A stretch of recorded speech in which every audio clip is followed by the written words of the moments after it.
Hello friends, welcome to our YouTube channel JK papers. तो आज हम आपके लिए लाए हैं जेके बोस क्लास 11th का सैम्पल पेपर जो कि इंग्लिश का है। ये सैम्पल पेपर हमने खुद प्रिपेयर किया है आपकी प्रैक्टिस के लिए। इससे पहले भी हमने सैम्पल पेपर्स अपलोड किए हुए हैं। अगर अभी तक आपने वो वीडियोस नहीं देखे तो उनकी लिंक्स भी आपको नीचे डिस्क्रिप्शन में मिलेगी, आप जाके उन्हें भी चेकआउट कर सकते हैं। इसके अलावा फेसबुक और टेलीग्राम की लिंक्स भी आपको नीचे डिस्क्रिप्शन में मिलेगी, आप जाके हमें वहाँ पर भी फॉलो कर सकते हैं। सो हम इस वीडियो को स्टार्ट करते हैं। इसके बाद आपको किस सब्जेक्ट का सैम्पल पेपर चाहिए नीचे कमेंट सेक्शन में लिख देना। सो अगर हम इस पेपर की बात करें तो यहाँ पर टोटल नंबर ऑफ क्वेश्चंस 11 है। टोटल टाइम इस पेपर में 3 घंटे होते हैं। मैक्सिमम मार्क्स यहाँ पर 80 होते हैं। पहले यहाँ पर है सेक्शन ए रीडिंग कॉम्प्रहेंशन। इसमें पहला क्वेश्चन है read the following passage carefully, based on your reading make notes on it using heading and sub headings, also write a summary and suggest a suitable title. So नीचे आपको यहाँ पर एक passage दिख रही होगी, इसके आपने नोटिस बनाने हैं, समरी लिखनी है और एक सूटेबल टाइटल देना है। इसका जो सूटेबल टाइटल आएगा वो है द कीज टू सक्सेस, या आप इसे कोई और भी सूटेबल टाइटल दे सकते हैं। सो हम ये स्लोली स्क्रॉल करेंगे। इसके आपके टोटल 10 मार्क्स होते हैं।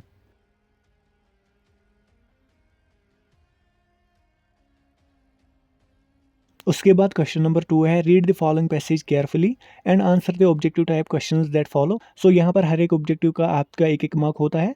सो यहाँ पर पैसेज है critical thinking is a crucial skill that helps us make judgments and solve problems. It involves analyzing a question or situation down to its basic parts which allows us to evaluate the accuracy and truthfulness of information.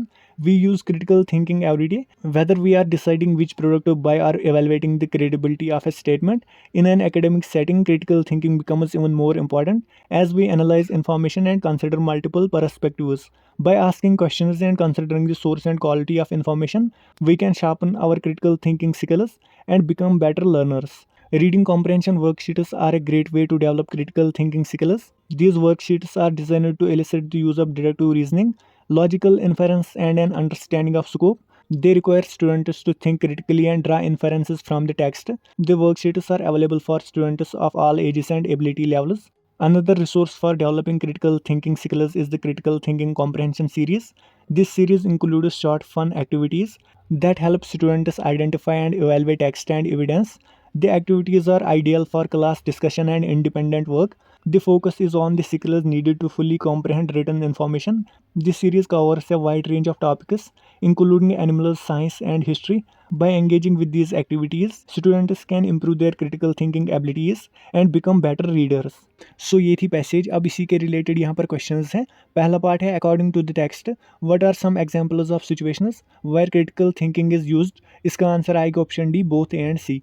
फिर part second है what is the main purpose of reading comprehension worksheets mentioned in the text. इसका answer आएगा option C, to develop deductive reasoning and logical inference skills. फिर part third है based on the information given in the text one can infer that critical thinking is a skill that is. इसका answer आएगा essential for daily life and academics. फिर part four है reading comprehension worksheets are a gateway to develop. इसका answer आएगा critical thinking skills. Part 5 है which adjective in the passage is synonymous with using analysis. इसका answer आएगा critical. फिर part 6 है the text suggests that asking questions and considering the source of information can make us better learners. So ये true है। फिर part 7 है the critical thinking comprehension series is primarily designed for. इसका answer आएगा option A, class discussions and independent work. Part 8 है the word crucial in the first line means. इसका answer आएगा option D, vital. उसके बाद part 9 है what is the primary purpose of critical thinking. So यहाँ पर इसका आंसर पैसेज में दिया गया है, to make judgments and solve problems by analyzing information to evaluate its accuracy and truthfulness. फिर यहाँ पर है part 10 why is it important for students to consider multiple perspectives when engaging in critical thinking. So इसका answer भी ऊपर passage में दिया गया है, जो कि है because it is a key component of analyzing information thoroughly in an academic setting. So यहाँ पर हर एक पार्ट का एक एक मार्क था। टोटल इस क्वेश्चन में 10 मार्क्स थे। उसके बाद यहाँ पर है section be writing skills and grammar. इसमें आपके 30 मार्क्स होते हैं। यहाँ पर क्वेश्चन नंबर 3 है you are the head boy slash girl in your school, the health department has organized a free general medical checkup for all the students in your school, draft a poster giving all the necessary details. So ये आपको 50 words में लिखना है। इसके साथ और है as general manager silver software solutions Kishtwar you need a software engineer for your organization, draft an advertisement for the situation is vacant, column of a newspaper stating your requirements regarding age, qualifications, experience and salary offered. ये आपने 30 to 50 words में लिखना है। इसके आपके total 4 marks होते हैं। उसके बाद क्वेश्चन नंबर 4 है, write a letter to the editor of a newspaper commenting on the rise in prices of essential commodities. ये आपने 120 टू 150 वर्ड्स में लिखनी है लेटर। इसके साथ और है, there is dire need to impart moral education in schools, write a letter to the director of education requesting him to introduce moral education as compulsory subject in the schools, suggest ways to introduce books in schools that are secular in nature to promote common brotherhood among students. ये भी आपने 120 to 150 words में लिखनी है। इन दो letters में आपको सिर्फ एक ही करनी है, इसके आपके टोटल 6 मार्क्स होते हैं। फिर यहाँ पर है question number 5, write an email to your cousin congratulating him on securing an MBBS seat by clearing the entrance examination. ये आपने 50 टू 80 वर्ड्स में लिखनी है, इसके आपके 4 मार्क्स होते हैं। उसके बाद क्वेश्चन नंबर 6 है, as the correspondent of a local newspaper write a report on an accident which took place between a passenger bus and a motorcyclist on the highway. ये आपने 200 टू 250 वर्ड्स में लिखना है। इसके साथ और है, internet use is rapidly affecting our daily routines lives and professions, write a personal account of how the use of the internet has affected you as a person। सो ये भी आपने 200 टू 250 वर्ड्स तक लिखना है। इन दो में से आपको सिर्फ एक ही करना होता है, इसके आपके टोटल 8 मार्क्स होते हैं। फिर क्वेश्चन नंबर 7 है, the following passage has 8 errors, identify them and write the correct form. So यहाँ पर नीचे एक पैसेज दी गई है जिसमें 8 एरर्स हैं जो कि नंबर से डिनोट किए गए हैं, जो ब्रैकेट्स में है। सो आपने ये करेक्ट करने हैं, ये हमने करेक्ट किए हुए हैं। सो करेक्टेड फॉर्म आप स्क्रीन पर देख ही सकते हैं। इसके भी आपके टोटल 8 मार्क्स होते हैं। सो ये था सेक्शन बी। अब यहाँ पर है सेक्शन सी लिटरेचर, इसके आपके टोटल 30 मार्क्स होते हैं इस सेक्शन में। यहाँ पर क्वेश्चन नंबर 8 है, answer the following questions from the poetry section.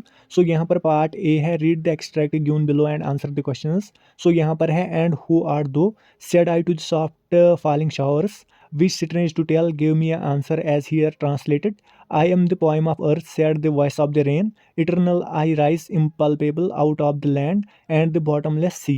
So questions में अब यहाँ पर पहला पार्ट है, what does the phrase strange to tell mean. Part second है, there are two voices in the poem, what do they belong to. Third part है, I am the poem of earth explain briefly. Part 4 है, what is the I in the first line. उसके बाद part B है question number 8 का, answer any 2 of the following questions in 40 to 50 words. So यहाँ पर आपने सिर्फ 2 के आंसर्स लिखने हैं, इसके आपके टोटल 6 मार्क्स हैं। हर एक क्वेश्चन के यहाँ पर 3-3 मार्क्स होते हैं। पार्ट फर्स्ट यहाँ पर है, in the poem the laburnum top what is the bird's movement compared to and what is the basis of this comparison। Part second है, in the poem father to son why does the father say silence surrounds us। उसके बाद part third है, write two instances from the poem the tale of Melon City which highlight is humour and irony. उसके बाद 9th question है, answer any 3 of the following questions in 40 to 50 words. So यहाँ पर आपने सिर्फ 3 ही के answers लिखने हैं। पहला पार्ट इसमें है, why did the grandmother accompany the narrator to his school in the portrait of a lady, what did she do there. Part second है, critically explain the statement King Tut is one of the first mummies to be scanned in death as in life from discovering Tut this saga continues. Part third है, what does the notice the world's most dangerous animal at cage in the zoo at Lusaka Zambia signify in the ailing planet.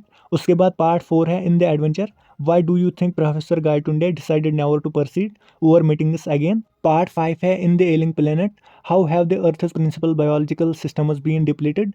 उसके बाद यहाँ पर है question number 10, answer one of the following questions in 150 to 200 words. So इन दो में से आपको सिर्फ एक ही करना है। यहाँ पर आपके इसके 6 मार्क्स होते हैं। क्वेश्चन है, the story the summer of the beautiful white horse does not have breathless adventure and exciting action but is still and interesting story, discuss. इसके साथ और है, the school system often curbs individual talents, discuss this statement with reference to the chapter Albert Einstein at school. उसके बाद question number 11 यहाँ पर play से है, जो कि आपने 120 टू 150 वर्ड्स में लिखना है। सो यहाँ पर क्वेश्चन है, how does the play Mother's Day challenge traditional gender roles and stereotypes within a family. इसके साथ और है, what are the key issues regarding the status of a mother in the family that are raised in the play Mother's Day. So ये था इस sample paper का आखिरी question. Hope आपको वीडियो पसंद आया होगा। अगर वीडियो पसंद आया तो वीडियो को लाइक और ज़्यादा से ज़्यादा शेयर भी कर देना।